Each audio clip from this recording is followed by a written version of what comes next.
1 minute ago, Oprah defends Diddy in court. Judge orders arrest as Kash Patel reveals crime. The courtroom was unusually quiet on the seventh day of the trial, as the defense team and the prosecution prepared for another round of arguments. But no one could have predicted the turn of events when the doors to the federal courtroom opened. Oprah Winfrey, the most powerful woman in television, walked in her calm, composed demeanor, masking the storm she was about to create. She wasn't just a media mogul anymore. Today, she was a witness. And no one, not even the defense team, had anticipated her arrival. Her name hadn't appeared on any witness lists. There had been no leaks, no rumors yet. Here she was, stepping forward to defend Diddy, a man already facing serious charges. The room felt electric with the suddenness of her presence. Diddy, seated at the defense table, looked up in shock, his expression unreadable. He whispered something to his lawyer, who merely shrugged, equally unprepared. The judge raised an eyebrow, but gave no objection when the clerk confirmed Oprah's clearance. "Miss Winfrey, you may take the stand," the clerk announced. The tension in the air was palpable. The gallery leaned forward, anticipating what the media giant would say. Oprah approached the witness stand with the confidence that had made her a household name. Clad in a tailored gray suit, glasses perched just so on her nose, she looked every bit the professional. But today, her usual role of interviewer was replaced by that of a defender. She was here to testify in favor of Diddy, to argue his innocence in the face of public vilification. Oprah took her oath, speaking slowly and deliberately. As she began, the room fell into silence. "I'm here today because I cannot sit quietly while a man I've known for over 20 years is being portrayed as something I do not recognize." Oprah began, her voice firm but measured. The shockwave of her words rippled through the courtroom. Jurors turned their heads. The prosecution stiffened, their eyes narrowing. Even the defense team was caught off guard by Oprah's sudden stance. The media had painted Diddy as a monster, but Oprah came to offer a different truth, one built on years of personal experience. "I did not come here under subpoena," she continued. "I did not come here to salvage a friendship. I came here because I believe what is happening is a case of misinterpretation, a tragic public unraveling built on half-truths, whispers, and momentum." Oprah's statement hit like a thunderclap. The courtroom, which had been buzzing with whispers, now fell into an uneasy quiet. She wasn't there to soften the accusations or plead for mercy. She was there to challenge the entire prosecution. Every word she spoke had purpose, her voice steady, but her intent undeniable. This wasn't about Diddy's innocence alone. It was about something much bigger, the rush to judgment in the court of public opinion. "I have known Mr. Combs in both public and private life." Oprah continued, her gaze sweeping across the room, her tone unwavering. "And the Shah I know is not the man described in these testimonies." For a moment the courtroom was suspended in tension. The prosecution, visibly perturbed, exchanged glances. They weren't prepared for this. Oprah wasn't just defending Diddy's character, she was poking holes in the entire case. She spoke of the charity events, the long hours of mentoring young artists, the private dinners where Diddy showed vulnerability. This wasn't the Diddy the media had portrayed, but a man trying to make a difference in the world.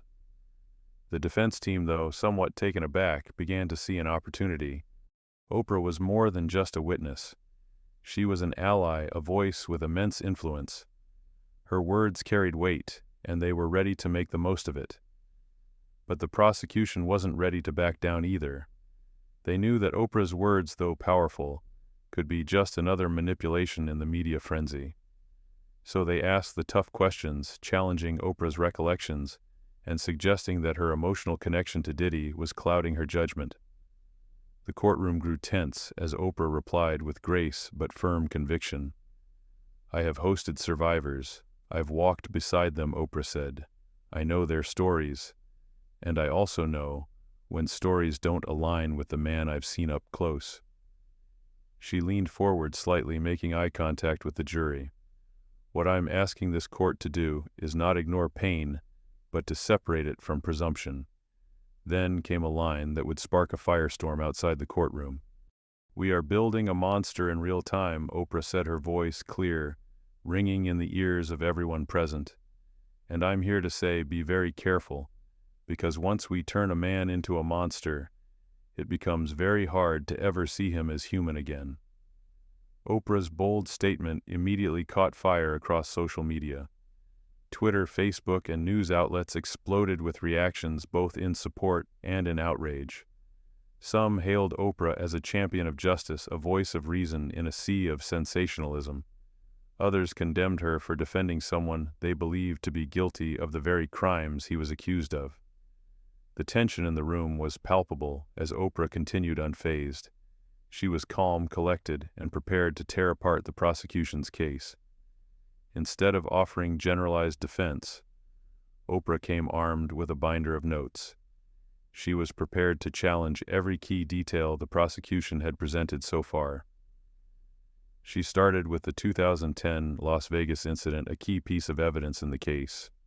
Oprah, having been present during that time, offered a completely different account of the events, casting doubt on the testimonies that had been presented. Important context was left out, Oprah said, as she referenced the celebrations and business deals that had been going on at the time. There was no coercion, no drugging. There were contracts being signed, and people were drinking, but no one was forced. The events described here are being painted in a way that doesn't tell the full story. With every page she turned, Oprah continued to offer evidence that contradicted the allegations against Diddy. Each new revelation hit the courtroom like a bombshell, and the prosecution was left struggling to recover. But just as Oprah's testimony was gaining traction, a shift occurred in the courtroom. Kash Patel, known for his unflinching commitment to justice, stood up. His eyes narrowed as he observed Oprah's testimony. He was ready to challenge the narrative she was so carefully weaving. The air thickened. The real confrontation was about to begin. The courtroom was tense, with every eye fixed on Oprah Winfrey as she continued to defend Diddy. Her calm, authoritative voice filled the room, but now there was a palpable shift in the air. The stakes had just been raised. Kash Patel, ever the staunch defender of justice, stood up. His expression was resolute, and his eyes locked with Oprah's. He had seen countless cases in his career, but something about this one stirred a deep sense of responsibility in him. He wasn't just going to sit back and allow a powerful media figure to manipulate the narrative. He was here to uphold the truth. "Ms. Winfrey," Patel began, his voice calm but firm, "I appreciate your testimony, but I must point out something crucial. The law isn't about sentiment, it's about evidence and facts." The entire room shifted, the tension palpable. Oprah's eyes met his, a challenge in her gaze. She wasn't one to back down easily, especially not in a room full of legal minds. "I understand, Mr. Patel," she replied evenly, "but there is more to justice than just facts. There's context, there's understanding. And what you're missing here is that Sean Combs is a man with a history, with intentions that are far more than what these allegations claim." Patel didn't flinch. "I disagree," he said, his voice cutting through the room. "You are not here to offer context, Ms. Winfrey. You are here to protect a narrative that has been carefully crafted, one based on feelings and perceptions, not the facts at hand. You are using your platform to cloud the truth. You have used your influence to sway public opinion, and now you're trying to sway this court, and that's where I draw the line." There was a collective gasp from the gallery. Some jurors shifted uncomfortably in their seats, while others leaned forward, captivated by the growing tension between these two powerful figures.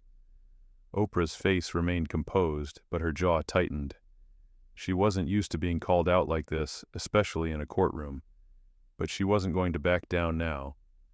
"What exactly are you accusing me of, Mr. Patel?" Oprah asked, her voice still steady, though there was an edge to it now.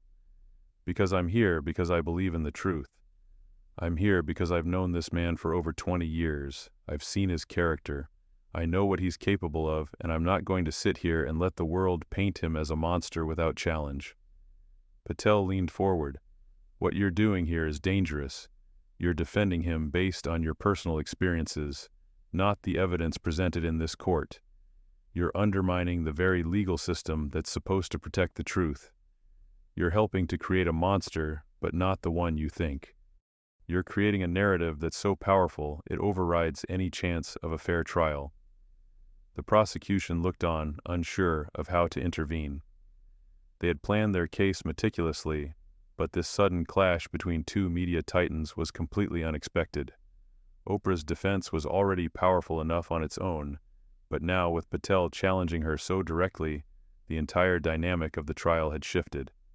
The judge, who had remained silent through the exchange, cleared his throat and raised his gavel. "Mr. Patel, I remind you that this court is not a place for personal vendettas or public battles. Your responsibility here is to the law, not to your own opinions of Ms. Winfrey's influence." Patel nodded, his gaze unwavering. "I understand, Your Honor, but the truth is Ms. Winfrey's influence has far exceeded the boundaries of this courtroom.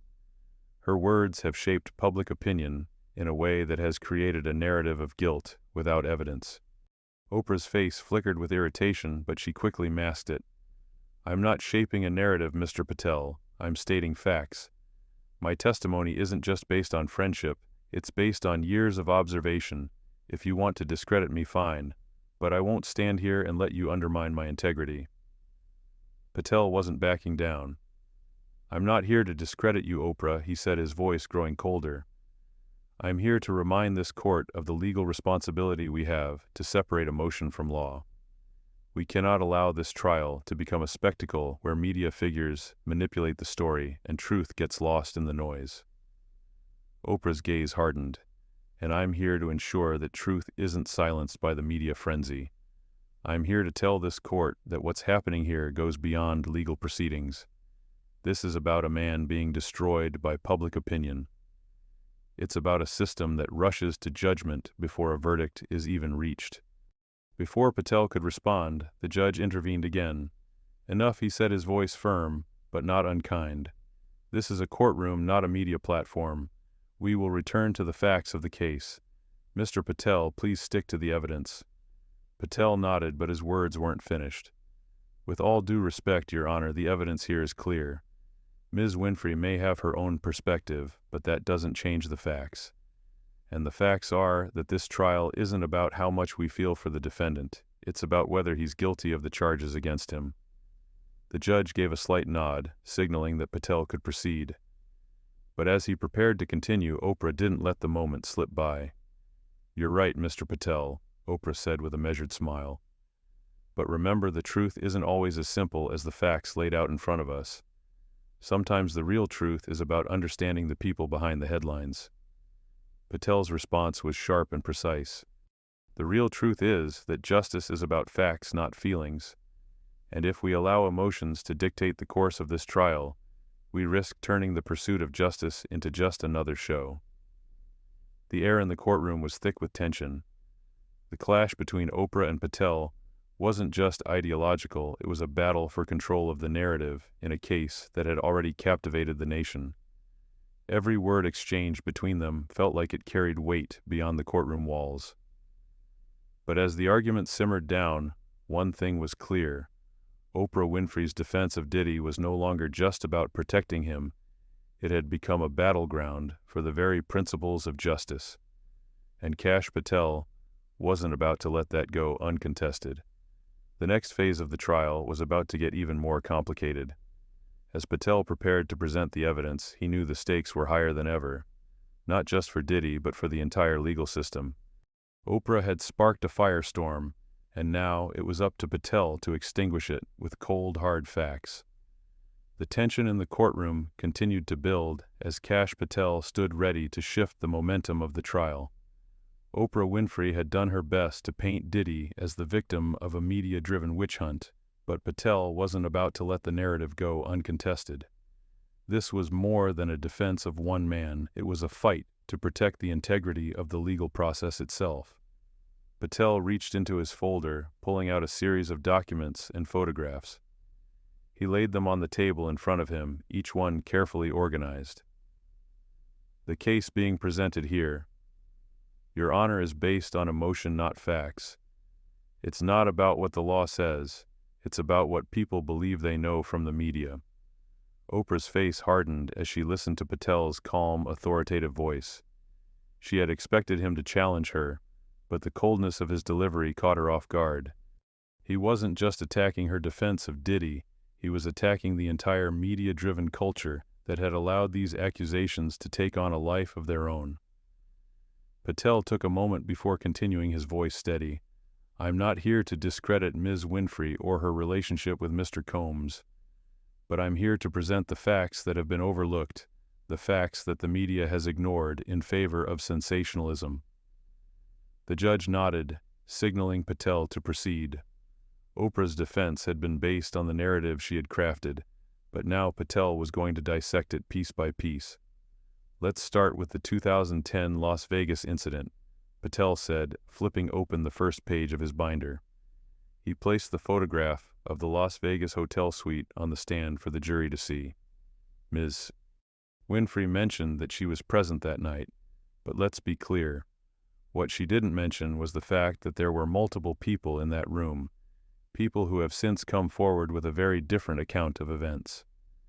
The prosecution stirred, but Patel wasn't looking at them. He was focused on Oprah, who now sat in her chair, poised and listening carefully. He had already said what needed to be said, but now it was time to delve deeper. These people, Patel continued, testified under oath that what happened that night was nothing like what has been portrayed. There was no force, no coercion, there was no criminality. Just a group of people, some of them working, some of them celebrating a business deal, caught up in a moment. No drugs, no threats, just adults acting like adults. Oprah clenched her jaw but held her ground. The courtroom was on edge, waiting for her response, but Patel was already moving forward. "Then there's the issue of Cassie Ventura's claims," Patel said, his voice hardening. "Ms. Ventura has every right to speak her truth, but there are facts that contradict the narrative she's pushing. I've reviewed the tapes, the conversations, and I've spoken to individuals who were there. In 2015, Cassie told Oprah something very different from what she's now claiming. She wasn't scared, she wasn't threatened. She was frustrated with her career, her contract, and her place in the entertainment industry." The gallery murmured. Some of the jurors exchanged looks. Oprah's face had drained of color, but she didn't interrupt. She had expected a fight, but Patel's precision was unsettling. Patel leaned forward slightly. In a phone call with Oprah, Cassie admitted that she felt trapped by the demands of the industry, not the actions of Mr. Combs. She said, and I quote, "I feel boxed in, but that's just how it is in this business." The words hung in the air, leaving an uncomfortable silence in their wake. Oprah shifted in her seat, but she didn't speak. The courtroom was absorbing every word, every nuance of Patel's attack. He wasn't just defending Diddy, he was revealing the inconsistencies in the testimonies, and forcing the court to take a hard look at the true nature of these accusations. Patel turned the page in his binder. "Let's address the rumors surrounding the so-called freak-off parties," he said, his voice now cutting through the air. "Ms. Winfrey has claimed these events were part of a dark, sordid narrative. But I've been to these events. I've seen the galas, the fundraisers, and yes, the parties, but I've never seen what the media has suggested. These events were no different from any other Hollywood fundraiser. They were about networking, about giving back, and about bringing people together." Oprah's eyes narrowed. She could feel the walls closing in.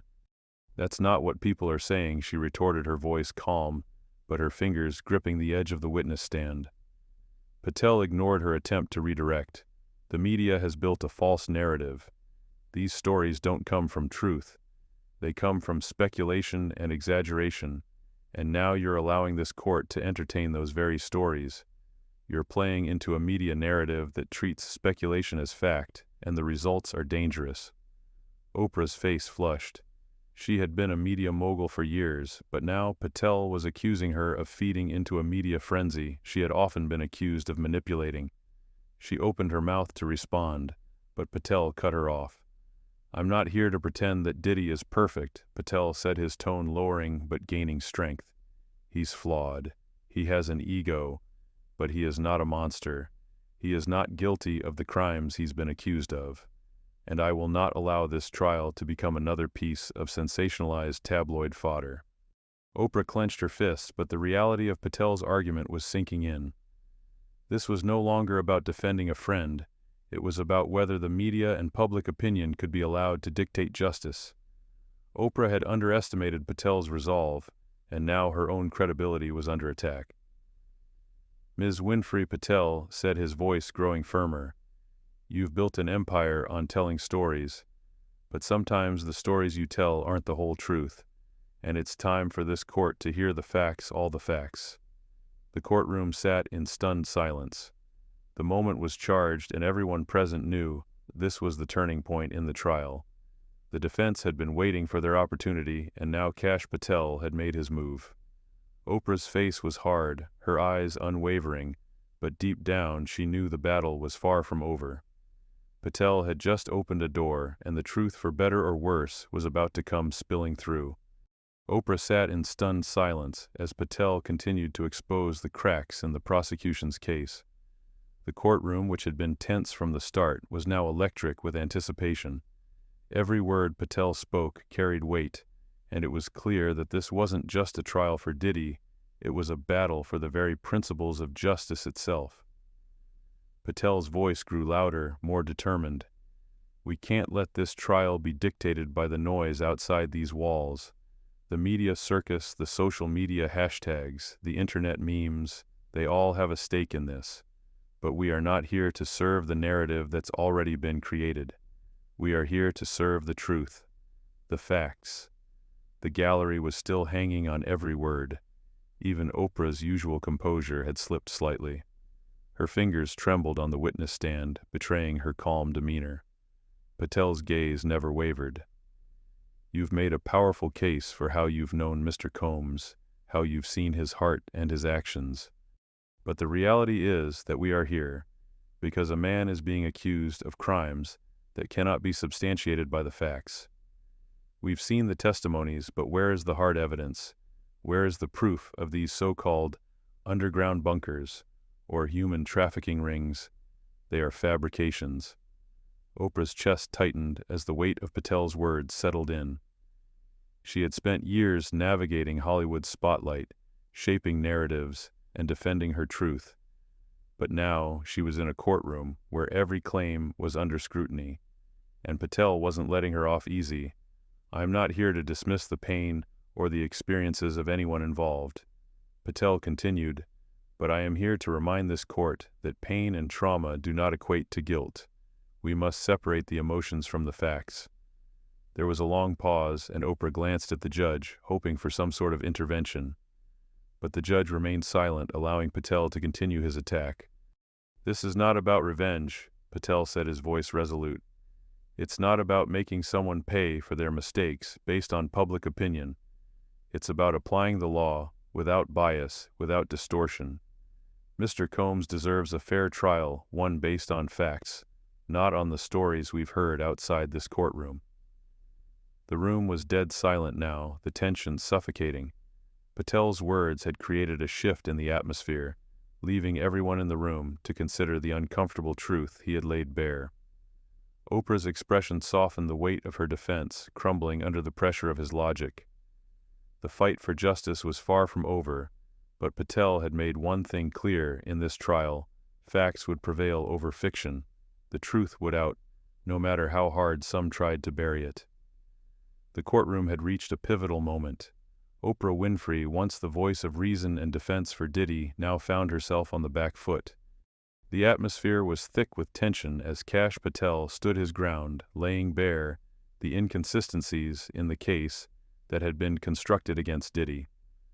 Oprah, usually so composed under pressure, shifted uncomfortably in her seat. For the first time in the trial, she seemed uncertain. The defense had been solid up until Patel's intervention, but now she was grappling with something much more profound than just a battle for her friend's innocence. She was facing an undeniable challenge to her own credibility. Patel wasn't backing down. His voice rang out across the courtroom, crisp and unwavering. "You've turned this trial into a spectacle, Ms. Winfrey. You've allowed media manipulation to cloud the facts and distort the truth. The power of your platform has given you the ability to influence millions, but today you cannot sway this court with emotions and hearsay. The law must be our guide, not the court of public opinion. Oprah's face had lost its usual calm, replaced with a strained composure. The words were hitting harder than she had anticipated. She had built an empire on shaping narratives, but now, in the most public of settings, Patel was unraveling the very fabric of the defense she had woven. There are no secret bunkers, Patel continued, his voice ringing with finality. No tunnels beneath Diddy's properties. No dark, nefarious world that's been spun by the media. What we're left with are the facts. And the facts don't align with the accusations against him. The room was dead silent. Even the prosecution was now listening with rapt attention, sensing that the balance was tipping in favor of the defense. The weight of Patel's words hung heavily in the air, and Oprah's attempts to counter were losing steam. Ms. Winfrey, Patel added, looking directly at her with a sharp gaze, you may have seen a side of Diddy that others haven't, but that does not make your experience the ultimate truth. The law demands more than personal experience. It demands evidence. Oprah opened her mouth, but no words came out. It was as if Patel had cut off the air, leaving her struggling to find a response. The gavel of the judge echoed through the silence. The judge, sensing that the trial was entering uncharted waters, raised his voice. Mr. Patel is correct. This court will proceed based on the evidence, not on media manipulation or personal anecdotes. Patel's eyes never left Oprah. Exactly, Your Honor. This trial must be about justice, not about who can shout the loudest or manipulate the most hearts. Mr. Combs deserves a fair trial, one rooted in the facts we can prove. The judge nodded, signaling the shift in the room. The tide had turned. Oprah had been unable to maintain the same commanding presence she once had. Now the defense had taken control. Oprah's defense, once powerful, now appeared fragmented. Her empire of influence, built on trust and personal experience, was no match for Patel's steady, unwavering commitment to the truth. The jury, having absorbed the exchange, appeared to be on the verge of reaching their own conclusion. The weight of the trial was no longer just about Diddy, it was about the broader question of justice in the age of media influence. Could the media's power to shape public opinion be allowed to dictate the outcomes of such high-stakes legal proceedings? As the trial continued, the question remained, could Oprah Winfrey recover from the revelations Patel had exposed? And could Diddy survive the storm that was threatening to consume him? The courtroom was silent as the weight of the trial bore down on everyone. Oprah Winfrey, once the indomitable figure defending Diddy, sat in defeat. Her defense had crumbled under the relentless logic of Kash Patel, who had meticulously peeled back the layers of the prosecution's case. The air was thick with anticipation as the trial neared its final moments. Patel stood tall, his final remarks cutting through the stillness. We are here to find the truth, not to cater to the loudest voices or the most powerful platforms. Diddy, like every other American, deserves a fair trial, a trial based on the facts and not media-fueled hysteria. Oprah's gaze met Patel's, but there was no anger, only resignation. She knew the game was over. Diddy's fate was no longer in her hands. It had shifted, and the courtroom had witnessed the fall of a carefully crafted narrative. The judge slammed his gavel. This trial will proceed with the facts, not the fiction. We will deliberate based on the law. And with that, the courtroom was left to ponder not just Diddy's fate, but the future of justice in an age where media and power often collide.